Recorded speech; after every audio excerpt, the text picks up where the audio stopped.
Welcome to Tech Brothers Damir. In this video, we are going to learn how to use display function in our notebook. So the display function is the only available in Databricks. It's not a standard PySpark function and it is specific to the Databricks notebooks. There are some advantages. It auto-format the table output. It allows sorting and filtering, and then it is best for the Databricks notebooks. Here I have one of the notebook where what we are doing here, we are reading a JSON file from our blob storage.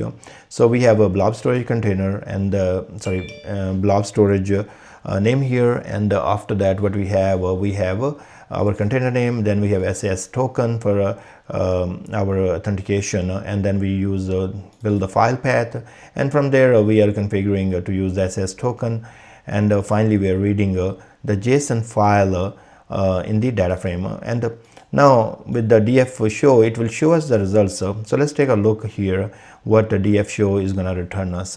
Okay, here's the output coming from the df.show, DataFrame.show, and we can see that this is very ugly kind of format here, not easy to read, and you can see right there is orders. That's looks like it's an array, and we have date of birth, but it's very hard to find. We have ID here, so you can see the ID's value here. We have last name and all that.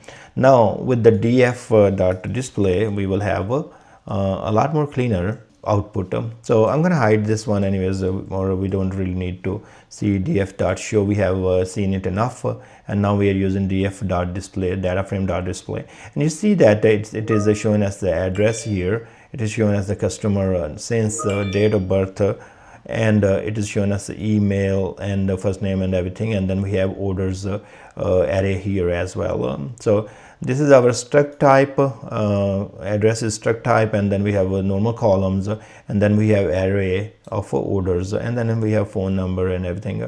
Now as you can see, you can sort right here, you can unsort and all that. So if you want to sort, you can do it right here, and here is your filter. You can apply filter here. Let's say if I want to say where date of birth or ID or anything, let's say in our case we say ID is equal to only 2, and then it's showing us the record which has the ID equal to 2, and it also had added the filter right there. Now if we go back here and then we want to remove the filter, we can just simply just delete that, or we can add filter from here as well. So you have these options here. Now clicking here, also you have a format. You can do none or URL. So you can see right there, if you click here, it is going to open that. So you can have that option as well. Okay, this gave error. I haven't used that anyways. So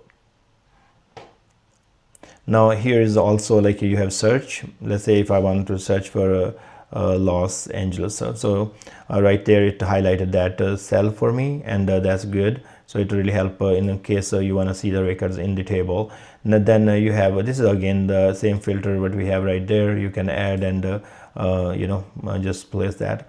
Now this part, if you want to show the values on the side, let's say if I click on the one cell here, and then I want to click here, so it will select and show me the section, and now I can see this and copy from there as well.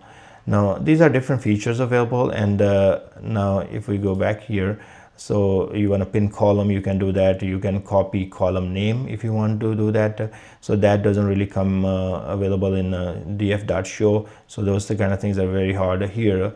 It's become easier for us, so we can do all those kind of things, and it help us doing analysis quickly, or even taking a look on the data quickly and finding out some records if we are doing some testing and all that.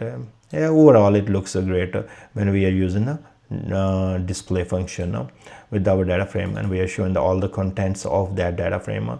I thank you very much for watching this video. Please subscribe my channel if you like it, and I will see you guys in the next video.